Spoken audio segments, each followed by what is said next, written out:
참되신 삼위일체 다 찬송 부르네.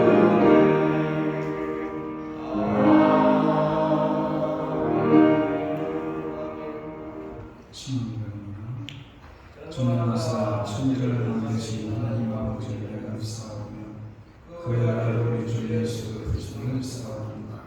이는 성령으로 잉태하사 동정마로 하시고 본디오 빌라도에게 고난을 받으사 십자가에 못 박혀 죽으시고 장사한 지 사흘 죽은 자 가운데서 다시 살아나시며 하늘에 오르사 전능하신 하나님 우편에 계시다가 저로서 산 자와 죽은 자를 심판하러 오시리라.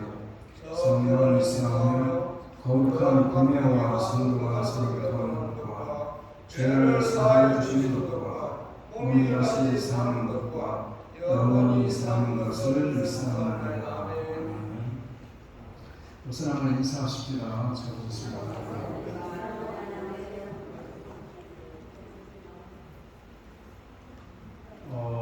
9월 26일부터 목사 장로 기도회가 있습니다. 기도회에서 영양시설과 비디오 시설을 준비를 했는데 우리 김영애 원사님 남편께서 지난 한 주간 내를 많이 써주셨습니다. 그래서 이제 오늘부터 한번 해보는데 녹화를 하고 그리고 한번 그 유튜브에 올려서 보내는데 아마 저 카메라로 해서 화질도 깨끗하고 음성도 크게 들리지 않을까 이렇게 생각합니다. 혹시 여러분 기회가 되면 한 번쯤 집에 가서 틀어보셔도 괜찮을 것 같습니다. 이번 주는 시범으로 해보고 다음 주부터 이제 또 잘못된 것은 보완해서 또 잘 방송하도록 하겠습니다. 그리고 이번 주일부터 수요 예배는 오전 10시 30분에 됩니다. 7시에도 드려보고 4시에도 드려봤는데 날이 어두워지니까 많은 분들이 아침에 좀 드렸으면 좋겠다 해서 아침 10시 30분에 드리려고 합니다.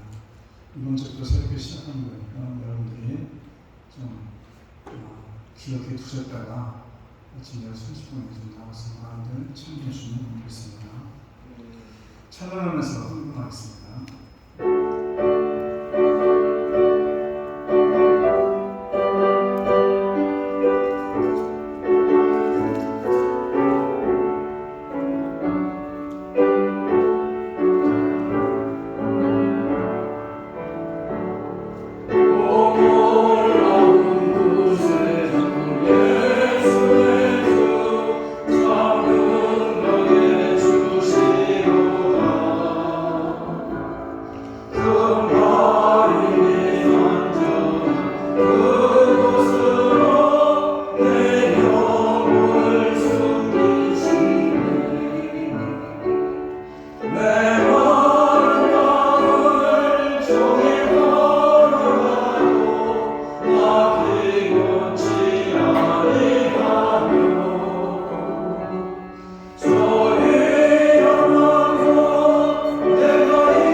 한 주간의 그들의 삶 가운데 주님이 함께해 주심을 통해서 한 주간 은혜스럽게 잘 보내게 하시고 귀한 성회를 맞이하며 또 한 주간을 새롭게 준비하면서 기도하며 또 한 주간을 시작하게 하심을 감사드립니다. 참으로 혼탁하고 어지러운 세상이고 참으로 좋은 소식보다도 참으로 마음 아픈 소식들이 전해지는 이때에 우리들의 형편과 처지를 아시는 주님께서 우리들의 삶을 주장해 주시고 우리들의 일터가 복되게 하시며 우리들의 자녀들에게 하나씩 앞길이 열려지게 하심을 감사드립니다. 끊임없이 기도하는 가운데 있는 귀한 성도님들을 기억해 주시고 늘 주님과 동행하기를 바라는 귀한 성도님들의 발걸음들을 기억해 주시고 이들의 늘 주님께 믿고 간구하는 모든 기도의 아름다운 모습을 추억해 주셔서 이들의 삶을 주님이 책임져 주시고 주님의 선한 길로 늘 인도하여 주셔서 전부 하루하루가 이들의 삶 속에 복되고 귀하고 아름다운 삶이 지속적으로 이어질 수 있도록 성령이 은혜를 베풀어 주셔서 성경에서 애쓰고 수고하는 자들도 있습니다. 하나님 그들의 참으로 귀한 사역을 주께서 기뻐 받아주시고 그 귀한 사역지 속에서 정말 많은 열매가 맺혀질 수 있는 놀라운 일들이 그곳에서 일어나게 하여 주시옵소서. 성도님들의 가정과 자녀들을 기억해 주시고 그들의 아버지 모든 삶 속에서도 주님이 그들의 앞길을 열어주시고 형통케 해주셔서 그것을 보내는 시간들 속에 주님이 많은 것으로 채워주시고 덧입혀 주셔서 선교사에게 좀 더 어려움 없게 하시고 좀 더 지장이 없도록 성령에서 늘 돕는 은혜가 있게 하여 주셨소서. 우리들의 자녀들을 위해서 기도합니다. 우리들의 자녀들을 주께서 기억해 주시고 각 가정 속에 있는 귀한 자녀들, 장성한 자녀들을 비롯해서 어린 자녀들에 이르기까지 우리들의 자자손손이 주님 안에서 복될 수 있도록 성령에서 함께해 주시고 그들의 삶 속에 주님 친히 간섭해 주셔서 하루하루 삶이 복될 수 있도록 그들의 길을 열어주시고 그들의 꿈을 주님께서 채워주시며 그들의 비전을 주님께서 놀랍게 열어주셔서 정말 그들이 마음껏 꿈꾸고 계획하는 것들이 이루어지는 귀하고 복된 시간들이 될 수 있도록 우리들의 자녀들의 앞길을 주님이 축복하여 주셔서 귀한 예물들입니다. 주님께서 귀하게 받아주시고 귀한 삶 속에 귀한 일터 속에 사업장 속에 나를 번창하는 놀라운 축복의 역사가 있게 해주셔서 이들의 삶이 늘 기름짐이 끊이지 않게 하시고 늘 풍성함이 넘쳐나는 복된 삶이 되게 하여 주셔서 예수님의 이름으로 기도드립니다. 찬양합니다.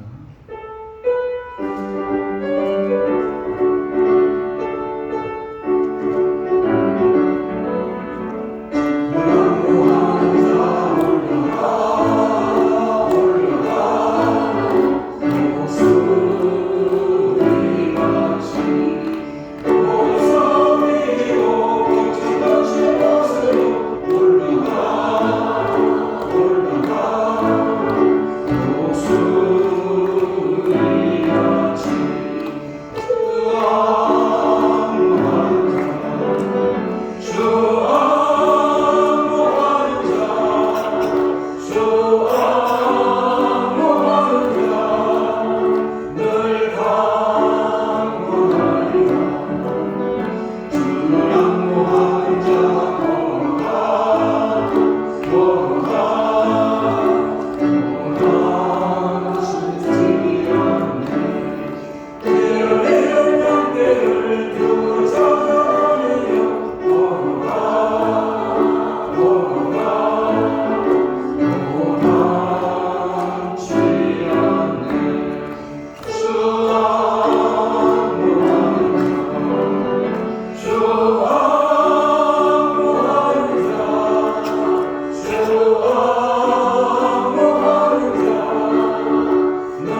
사랑과 은혜가 풍성하신 아버지 하나님, 주님을 사랑하고 말씀을 삼아 하나님의 귀한 자녀들, 아버지 하나님 은혜 가운데 지난 한 주간에도 주님 그들 있는 곳마다 가는곳마다 주님께서 두고 가는 발로 붙들어 주시고, 아버지 하나님 오늘 거룩하고 복된 날 주의 대단에 아버지 하나님의 발걸음 인도하여 주신 우리 주님께 고맙고 감사를 올려옵나이다.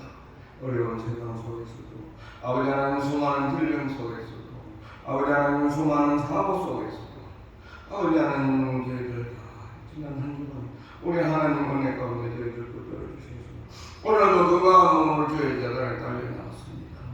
주의 음성을 듣는 이 시간 되게 하여 주시고, 주님을 만나는 이 시간 되게 하여 주시고, 주님의 모습을 바라보는 이 시간 되게 하여 주시옵소서. 우리 하나님 사랑하는 귀한 아버지 하나님의 자녀들입니다. 우리 주님께서 늘 함께하여 주셔서 달려도 뛰어도 기곤지 않는 하나님 사랑하는 귀한 자녀들 삼아 주시옵소서. 내가 산을 향하여 문을 들리라. 나의 도움이 어디서 올고 나의 도움이 천지를 지으신 여호와께서 너를 실족되게 하시며 너를 지키시는 이가 돌지 아니하시리로다. 이스라엘 지키시는 이는 돌지도 아니하시고 주무시기도 아니하신다 하셨습니다. 여호와께서 내 옆에는 내 그늘 계시나니 낮에 해가 너를 삼지 아니하며 밤에 달도 너를 해치 아니한다고 하셨는데, 아버지 하나님 사랑하는 귀한 자녀들, 아버지 하나님 그들의 출입을 늘 주님께서 붙들어 주시고 성령님께서 인도하여 주시고 주님 함께하여 주실 줄로 믿사옵나이다. 이 한장 드리는 예배 우리 하나님께 영광 되게 하여 주시고, 우리 모두에게 성령이 충만한 귀한 시간, 주의 음성을 듣는 귀한 시간 되게 하여 주시옵소서.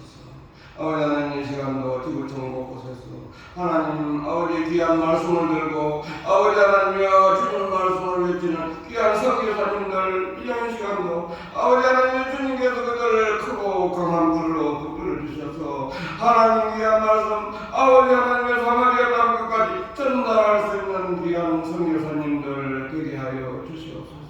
아버지 하나님 저희들이 그곳에 달려가지는 못하지만 우리 주님께서 저희들 아버지 하나님 기도로 아버지 하나님의 저희들 물질로 아버지 하나님의 그들을 곁을 지킬 수 있도록 성령님 우리 마음속에 역사하여 주시옵소서. 아버지 하나님 오늘도 하나님이 대단 사랑해 주셔서 이 대단에 하나님 사랑하는 귀한 죄정 세워주셨습니다. 아버지 하나님 귀한 목사님이 이 시간 아버지 하나님 말씀을 개헌하실 때 주님께서 함께하여 주시고 주님께서 저희들의 필요한 말씀 공급할 수 있도록 성령님 친히 역사하여 주시옵소서. 우리 모두가 하나님 말씀을 사모하는 귀한 하나님을 사랑하는 귀한 자녀들입니다. 주님께서 이 시간도 함께해 주시고 악한 마귀 틈타지 못하도록 성령의 줄로 결박하여 주시옵소서. 우리 모두에게 악한 마귀를 다 물리칠 수 있는 능력을 허락하여 주시고 주님 모습을 바라볼 수 있는 아버지 영안을 열어 주시옵소서. 이런 시간 드리는 예배 우리 하나님 영광 받아주시고 우리 모두에게 은혜의 귀한 담비가 흡족히 내려오시는 귀한 시간 허락하여 주시옵소서. 우리 주 예수님의 이름 받들어 기도 올려옵나이다.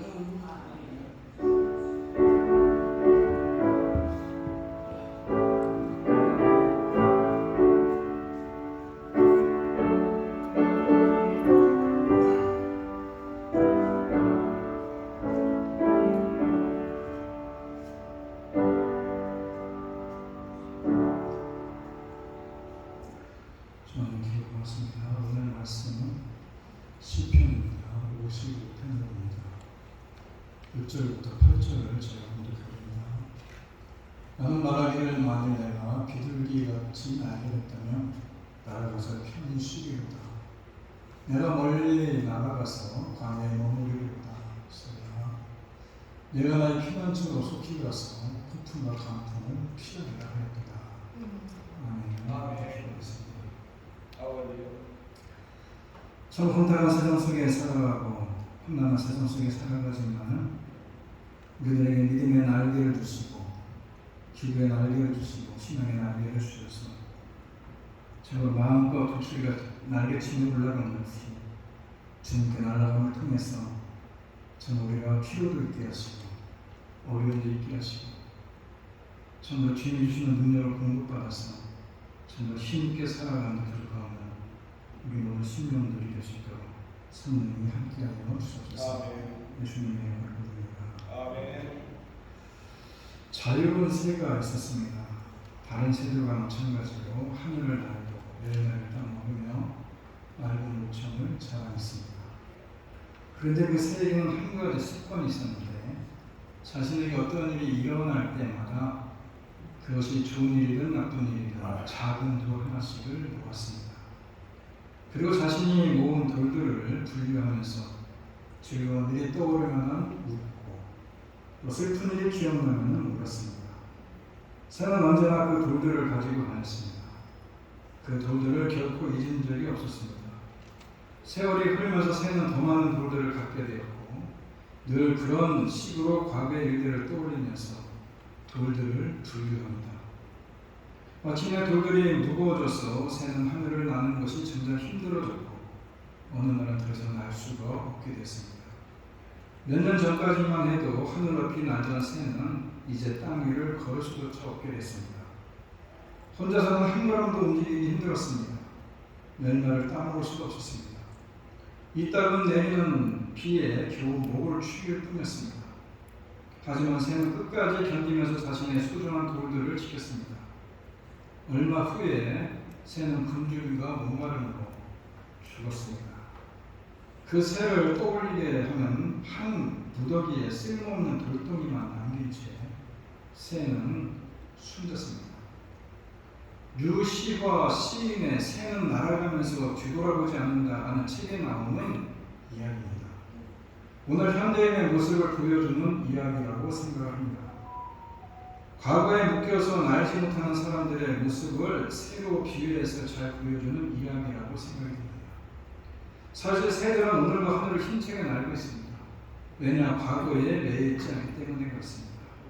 그런데 만물의 영장의 사람들은 그렇지 않다는 것입니다. 과거에 이런저런 일, 별의별 일들이 우리를 괴롭힙니다. 이럴 때 누구나가 그 답답한 그 일들 가운데서 새처럼 훌훌 날아버리고 싶은 충동이 일어날 때가 있습니다. 여러분도 날고 싶지 않습니까? 그러면 어떻게 하면 우리가 하루를 힘차게 날 수 있겠느냐? 오늘 보면은 우리와 하여금 복잡한 디지털 시대에 살지만은 새처럼 날 수 있는 방법을 이야기해주고 있음을 보여줍니다. 오늘 본문의 배경은 사무엘하 15장에 나오는 압살롬의 반역에 자기의 절친이었던 책사 아히도벨이 거기에 합류하면서 일이 아주 좋지 못한 상황으로 치닫고 있는 것을 배경으로 하고 있습니다. 그래서 다윗의 탄식시라고 하는데 자식과 친구의 배신을 통한 애절한 탄식의 기도문이라 합니다. 우리는 인생을 살면서 배반을 많이 경험합니다. 가까운 친구에게 당하는 배신은 인간성에 대한 배신이기 때문에 무엇보다 혹독하고 괴롭지 않습니까? 그보다 더 아픈 배신이 있습니다. 자기의 자식에게 당하는 배신이라는 것입니다. 본문의 다윗은 바로 친구에게 배반 당한 후에 그리고 그 아들 압살롬에게 배신을 당하고 그 상처를 싸맬 수 없어서 괴로워하고 있는, 기도하고 있는 그런 다윗의 모습입니다. 오늘 본문의 표제를 생각해보면 다윗의 마스길이라고 써있는데 마스길이라는 것은 교훈이라는 것입니다. 다윗의 인생 경험을 통한 성도들에게 주는 교훈이라는 것입니다. 그리고 영장으로 현악에 맞춘 노래라는 그 이야기가 나왔는데 그것은 반주로 현악을 하느냐, 관악으로 하느냐, 타악기로 하느냐 이 이야기를 하는 겁니다. 거기에 따라서 그 내용을 짐작해 볼 수가 있는 겁니다. 반주를 현악기로 할 경우에는 현악기가 뭡니까? 줄로 타는 걸 얘기하는 겁니다. 요즘으로 얘기하면 기타, 검은고, 이 당시에는 비파 이런 걸 얘기할 거 아닙니까? 이 당시에 현악으로 반주를 한다는 얘기는 그 내용이 되게 깊은 애수에 젖은 내용임을 우리가 짐작해 볼 수 있습니다. 관악기의 경우는 나팔을 부는 것이 관악기인데 바로 이거는 승리를 찬양하는 그런 내용 아니겠습니까? 타악기 경우는 두들기는 건데 북이나 이 드럼같이 두들기는 것인데 너무 감사하고 감격해서 감격을 크게 표현할 때 주로 타악기로 반주합니다. 그래서 그 표제에 현악으로 맞춘 노래를 하면은 하나님께 애절한 기도이구나 이렇게 느낄 수 있습니다. 만약에 타악기다 그러면은 하나님께 감사와 기쁨에 영광을 돌리는 그런 북을 치는 그런 내용이고 대충 감을 잡을 수 있는데 오늘은 바로 현악기를 쓴 것을 보면서 벌써 이 내용이 조용하게 하나님 앞에서 자기의 신령을 토해놓는 것임을 짐작해 볼 수 있는 대목입니다.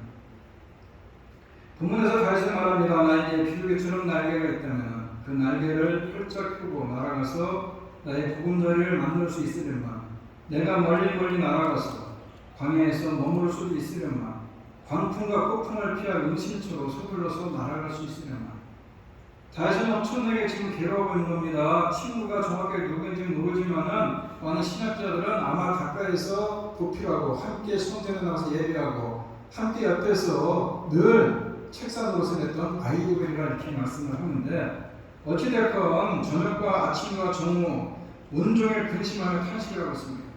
다윗은 배신한 친구를 생각하면서 분노의 문을 떨고 있는 겁니다. 다윗의 마음은 진통하는 듯 찢어지고 있는 이 죽음의 공포가 엄습함을 경험하고 있습니다. 친구를 생각할 때마다 문소리가 쳐지지 않겠습니까? 다윗은 내게 비둘기같이 날개가 있다면 그 날개를 활짝 펴고 멀리 날아가서 광야에서 쉬고 싶다고 얘기하는 것입니다.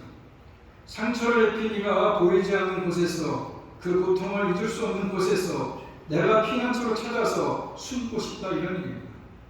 너무 괴로워서 날개를 펴고 멀리 날아가 쉬고 싶어 하지 않습니까?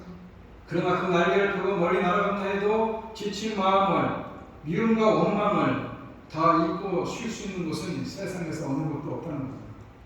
죄악과 분쟁과 고통이 가득하고 속임수와 억압이 가득한 현실을 벗어나기가 어려운 것입니다. 그것도 원수가 아닌 친구가 나를 비난하고 내가 사랑하는 이가 나를 미워할 때 가까운 것이 내게 등을 돌릴 때 충격이 얼마나 크겠습니까? 오늘 우리가 다윗이 경험하는 큰 고통을 맛보며 괴로울 때가 있습니다. 사람과의 갈등을 겪을 때 너무 괴롭습니다.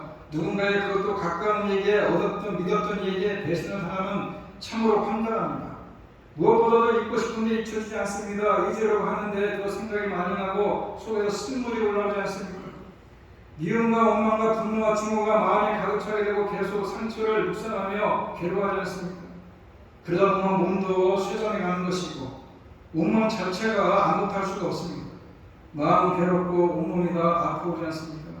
이러다가 금방 죽을지도 모르겠구나 하는 생각에 들고 살고 싶은 의욕도 모두 사라지고 쉬고 싶은데 쉴 수도 없고 가만히 있어도 쉬는 게 아닙니다. 다 내려놓고 어디로 숨고 싶은데 숨을 곳도 없습니다. 몸이 멀리 간다고 해도 마음은 여전히 상처를 입힌 대신한 일을 생각하면서 자유롭게 되지 못합니다. 이런 상황을 만날 때 우리는 어떻게 됩니까? 이런 공경처럼 그리스도인들에게 주님은 어떤 방식으로 도와주십니까? 우리가 가진 믿음은 이런 때 어떻게 진가를 발휘하는 얘기입니다. 인간들의 삶을 보면 땅속에 사는 미생물처럼 땅의 것으로 만족하며 땅만 바라보고 사는 안타까운 사람들이 많습니다. 그런데 믿음의 사람은 하늘을 나는 새처럼 날아가는 생활을 할 수 있다는 것입니다. 우리 인간이 인생 길에서 살아가는 삶의 방법을 보면 걸어가는 사람도 있고 뛰어가는 사람도 있고 날아가는 사람도 있습니다. 인류의 교통수단이 발달을 보면 도로를 걷는 시대에서 자동차를 타고 달리는 시대로 이제는 오늘 시대는 비행기를 타고 날아가는 시대가 됐습니다. 인생을 지혜롭게 사는 사람들은 인생을 다니는 삶의 방법을 배우는 사람들이겠습니다. 인간이 겪거나 다니는 것은 한계가 있는 것이고 인생들의 능력은 한계가 있는 것이고 노력의 한계가 있는 것입니다. 걸어도 뛰어도 달려도 보잘것없는 존재들이 인간 아니겠습니까? 그런데 하나님은 인생들에게 위대한 삶의 비결을 가르쳐주는데 무엇이냐? 인생들에게 믿음의 날개와 신앙의 날개를 주었다 이겁니다. 여러분에게 믿음의 날개가 있습니까? 다윗은 믿음의 날개가 있었다는 것입니다. 사실 다윗은 영광의 삶을 산 사람 아닙니까? 성공의 인생을 살았던 사람 아닙니까? 신앙적으로나 인간적으로 보게 되면 정치가로서 한 남자로서 보게 되는 게 성공적인 인생을 살았던 사람입니다. 그래서 다윗은 지금도 이스라엘 사람들이 가장 존경하고 흠모하는 그런 역사적인 인물이 다윗이 아닙니까?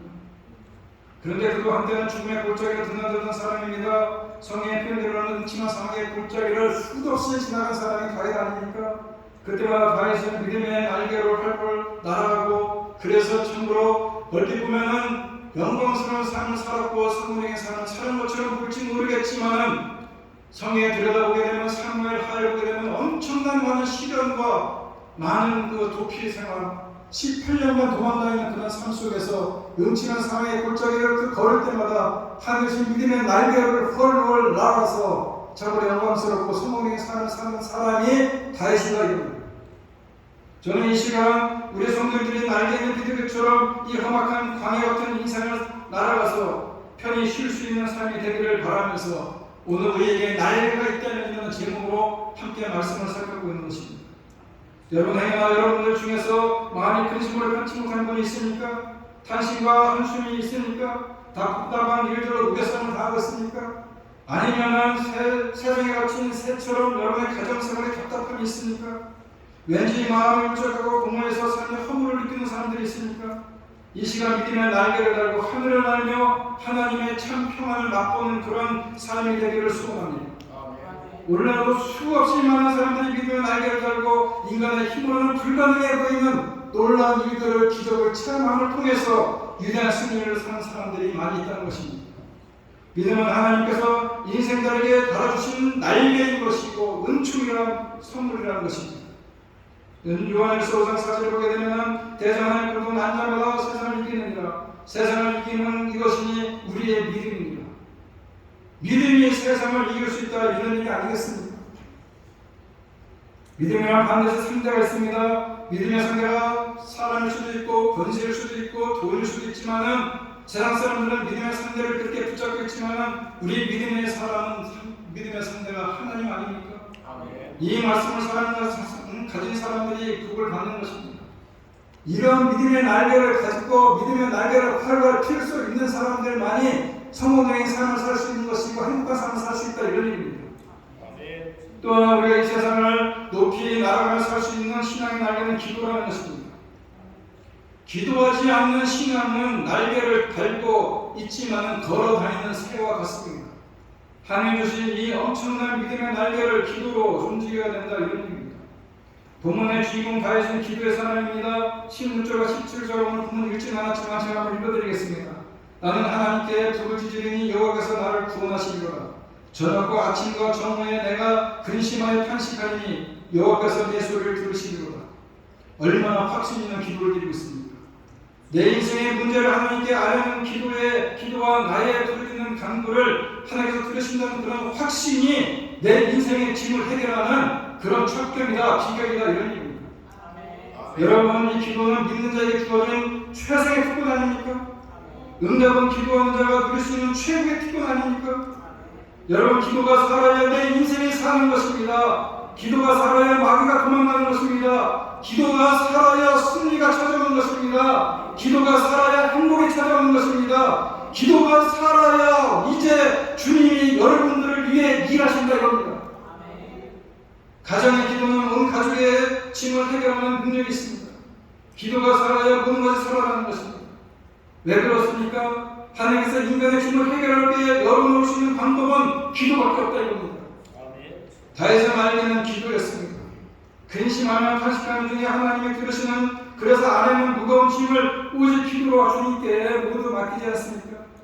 내가 직접 복수하지 않으면 주님이 다 깎아주실 것을 믿고 주님께 기도로 무거운 짐을 맡겨버립니다.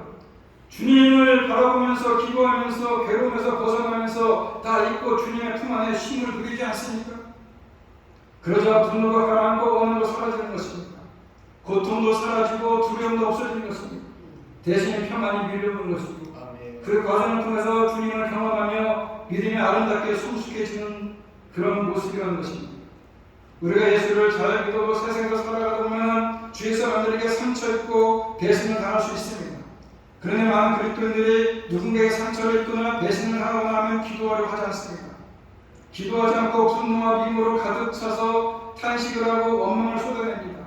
감정이 상해서 끊임없는 쓴물을 쏟아냅니다. 다윗처럼 하나님께 나아가서 하나님께만 쏟아내는 것이 아니라 사람들을 붙잡고 사람에게다 쏟아냅니다. 그러다 보면 우리가 사단에게 쏟는 것입니다. 그 과정에 하나님이 주신 좋은 선물을 다 잃어버리고 마는 것입니다. 무슨 선물입니까? 기쁨도 잃어버리는 것이고 평안도 잃어버리는 것이고 사랑도 잃어버리는 것입니다. 비전도 사명감도 다 열정도 사라져버립니다. 받은 은혜도 다 잃어버리고 불행하게 변하지 않습니까? 하나님 우리에게 날개를 주셨는데 기도의 날개를 주셨다는 것입니다. 우리가 상처를 입거나 고통스러운 일을 만나서 괴로울 때에 기도의 날개를 활짝 펴고 주님께 날아가서 주님의 품에서 피난처로 삼고 그 피난처에서 쉼을 얻고 누릴 수 있도록 날개를 주셨다는 것입니다. 그렇습니다. 나지 못하는 새가 더 고통스러운 것처럼 기도하지 않는 신앙 더 고통스러운 것입니다. 하나님은 우리에게 기도의 특권을 주셨습니다. 여러분 환경이 어렵습니까? 치료까지 오는 밤에 가로막혀서 아무것도 보이지 않습니까? 살기가 곤고하십니까? 가슴이 답답하고 아무 소망이 없습니까? 기도하는 것입니다. 기도하면 하나님의 능력의 날개를 하나님께서 우리들에게 달아주신다 이겁니다. 그 날개를 가지고 펄펄 자유를 찾아 날아가고 하는 것입니다. 기도는 수만 가지 복을 하는 비결이 담겨 있습니다. 하나님 시편 81편 10편에서 내 입을 넓게 열라 내가 채우리라 말씀합니다. 기도하면 채워주시는 것입니다. 치유해 주십니다. 막아주십니다. 그리고 해결해 주신다는 겁니다. 기도는 안 되는 것을 되게 하는 비결 아닙니까? 기도는 하나님의 마음을 움직이는 통로라는 것입니다. 예레미야 20장 12절에 이런 말씀이 나옵니다. 너는 내게 부르짖으며 와서 내게 기도하면은 내가 너희를 들을 것이고 너희가 진심으로 나를 찾고 찾으면 내가 너를 만날 것이다. 여러분은 곤란한 상황을 만날 때 기도의 날개를 활짝 펴고 하늘로 높이 날아오르고 있습니까?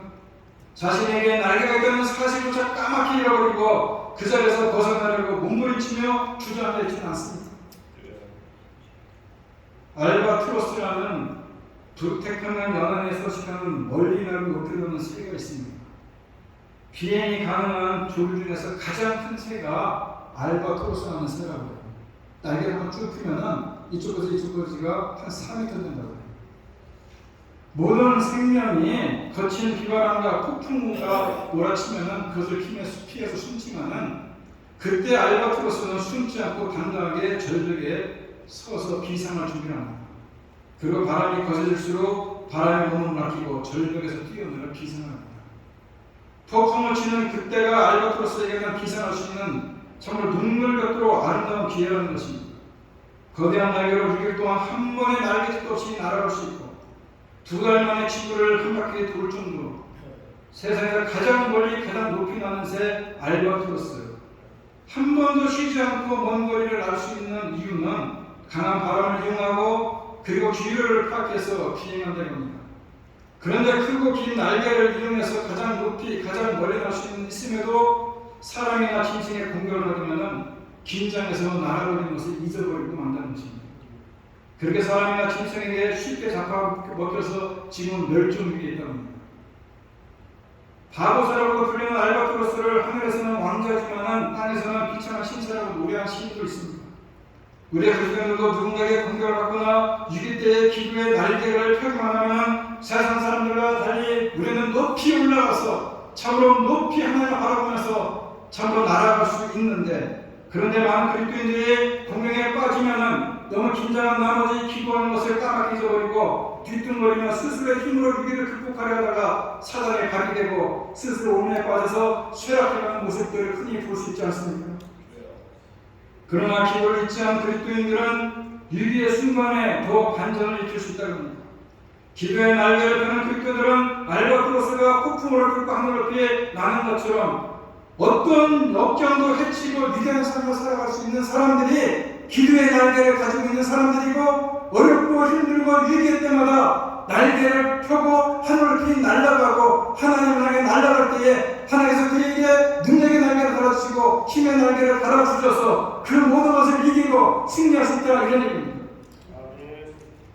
지금 고통의 순간이 계속되더라도 기도의 날개를 펼 수만 있다면 어떤 위험한 순간도 그 순간을 극복하고 그 과정에서 하나님의 사랑을 크게 경험할 수 있는 것이고, 그 아름다운 믿음을 수고하면서 다윗처럼 존귀하게 크게 쓰임받을 수 있다, 이겁니다.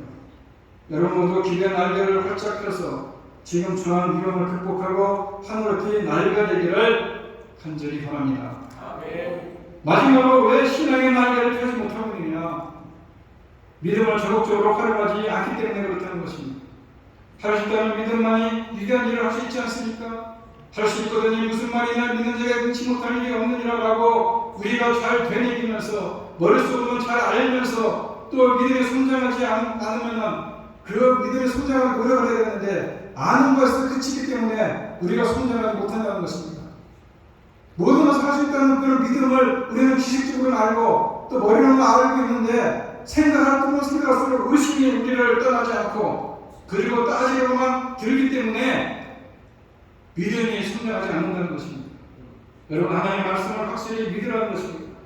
그리고 기도하라는 것입니다. 그러면 신앙의 날개를 주시는 것입니다. 그 날개를 가지고 능력을 일으킬 수 있어야 된다는 것입니다. 그리고 신앙의 날개를 쓰지 않으면 필요한 것입니다. 연장도 써야 되는 것이고 날개도 사용해야 되는 것입니다. 여러분 잘 아는 대로 닭도 날개는 가지고 있고 독수리도 날개는 가지고 있어요. 독수리는 그 날개를 사용하기 때문에 펄펄 날아서 창문을 날아다니지만 닭은 날개를 사용하지 않기 때문에 닭이 날개가 퇴화돼서 날 수 있습니까? 봉사도 쉬고 섬김도 쉬고 순종도 쉬면 그 믿음의 날개는 목이 쓰라고 버리고 만다는 것입니다. 날개는 쓰지 않으면 퇴화되는 것입니다. 기도하지 않으면 우리의 신앙도 무뎌지는 것이고 봉사하지 않을 때 우리의 신앙은 잠들게 되는 것이고 예배에 참석하지 않으면 말씀을 먹지 않으면 영적으로 고갈을 느끼게 된다 이런 얘기입니다. 사람은 영적인 존재 아닙니까? 성령을 충만해 보라는 것입니다. 그날에 기쁘고 새로운 것입니다. 그런데 우리 하나님은 보다 더 잘 알 수 있도록 가끔 우리들의 복음전이를 흔들기도 합니다. 마치 독수리가 새끼를 훈련시키듯이 우리들에게도 그런 훈련이 있을 수 있습니다. 여러분 지금 행여나 어렵고 힘들다 할지라도 참고 하나님께서 가까이 하시라는 것입니다. 하나님 우리를 절대로 버리지 않으시고 지금까지 모든 사건은 인간이 하나님을 버리고 떠나면서 일어난 일들 아닙니까?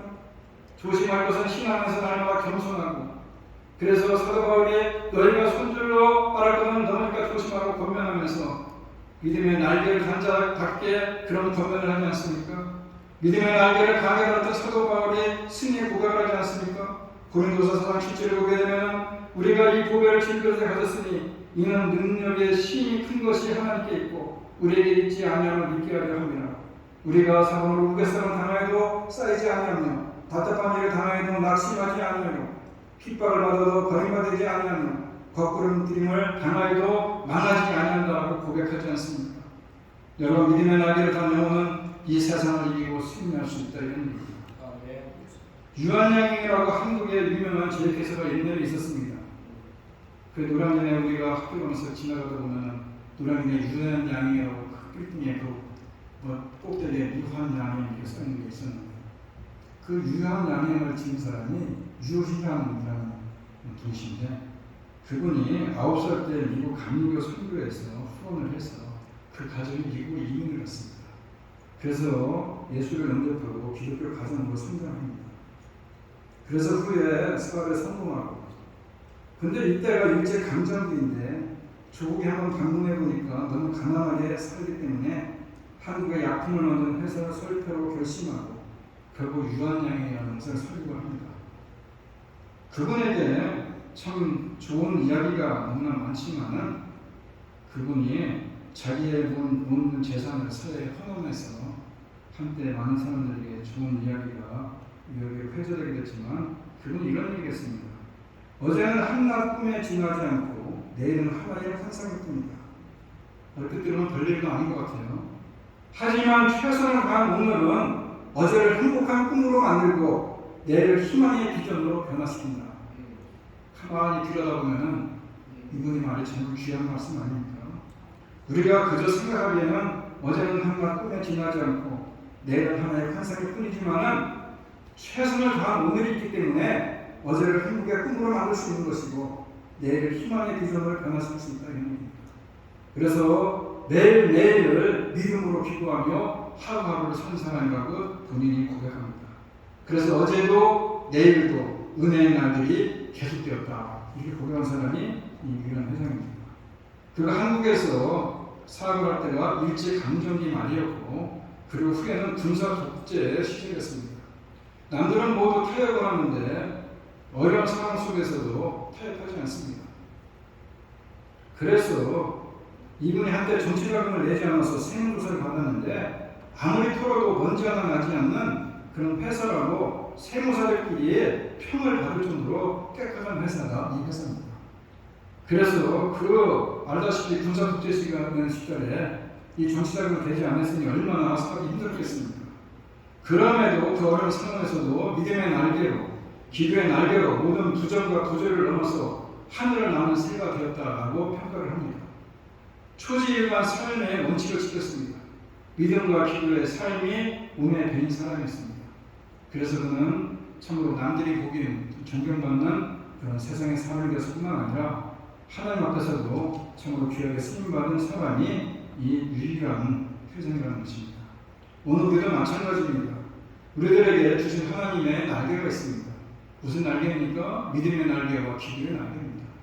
다윗은 이것을 잘 활용해서 마치 비둘기가 날개치며 참으로 날아가면서 쉴 곳을 찾았던 것처럼 그가 늘 하나님 품에 거하면서 살아갔기 때문에 영광스러운 삶, 참으로 존경스러운 삶, 참으로 성공적인 삶을 살았던 것처럼 오늘 우리 앞에 어렵고 힘든 일이 있다 할지라도 우리가 힘든 일들을 헤치고 나갈 수 있도록 하나님 우리들에게 믿음의 날개를 달아주셨고 기도의 날개를 달아주셨기 때문에 이 신앙의 날개를 가지고 힘차게 차고 올라가서 우리가 이 어려움을 극복하고 참으로 펄 날아가는 자유를 맛보며 살아가는 저와 여러분이 되기를 간절히 바랍니다.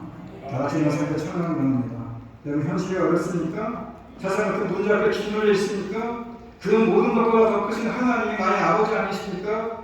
그 사실을 굳게 믿으시고 믿음과 기도의 양 날개로 힘차게 날개짓을 하면서 하나님께 올라가라는 것입니다. 하나님께서 새 힘을 주실 것입니다. 세상 그 어디에서 얻을 수 없는 새 힘을 하나님이 우리들에게 주실 줄로 믿습니다. 우리 하나님 주시는 새 힘을 얻으시고 날마다 승리하는 삶을 살아가기로 다짐하면서 나의 힘이 되신 여호와여 함께 찬양하겠습니다.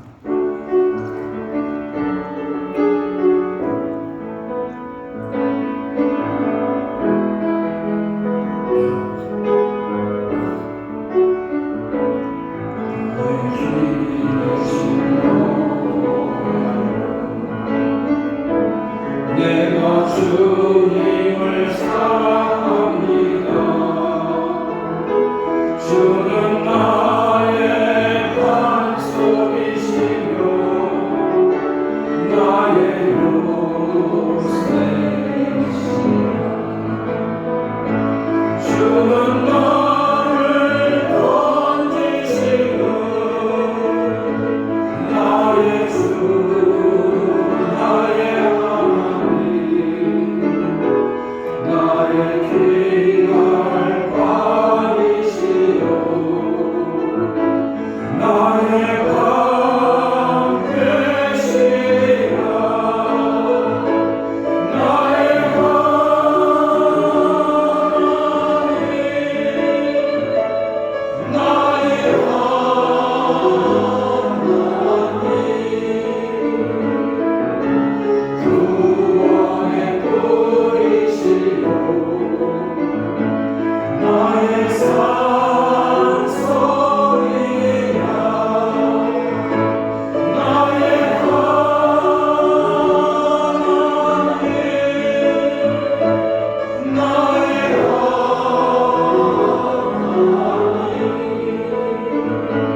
이제는 우리 주 예수 그리스도의 은혜와 하나님 아버지의 극진하신 사랑과 성령님의 교통하심이 어렵고 힘든 시대 속에 살아가지만은 김씨는 믿음의 날개, 기도의 날개를 가지고 다윗처럼 몇 경을 넘어 나는 새가 되기로 이 시간 다시 한번 마음에 다짐하고 전을 나가는 주님의 귀한 백성들 머리머리 위에와 두고온 가정과 일터와 자녀들 위해 이제부터 영원토록 함께 있을지어다.